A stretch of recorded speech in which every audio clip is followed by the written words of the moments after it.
In today's video, I'm going to teach you how to share your calendar in a Microsoft Outlook email. If you want someone to see your availability, upcoming meetings, or general schedule, Outlook makes it simple to share your calendar directly from the calendar area. This is especially useful when you're coordinating with coworkers, clients, or anyone who needs a better view of your open time.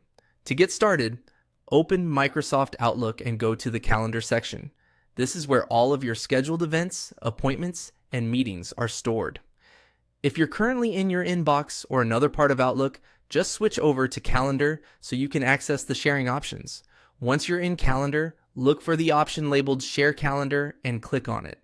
This opens the calendar sharing window where Outlook lets you choose who you want to share with.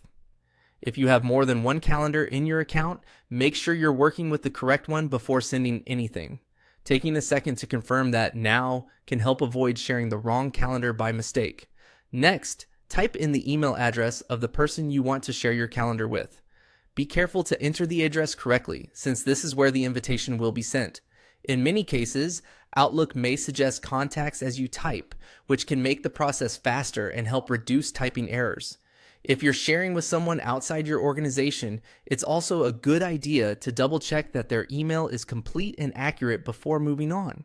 After you've entered the email address, click Share. Outlook will then send the calendar sharing invitation to that recipient. Once they accept it, they'll be able to view the calendar based on the permissions Outlook applies during the sharing process. And that's all it takes.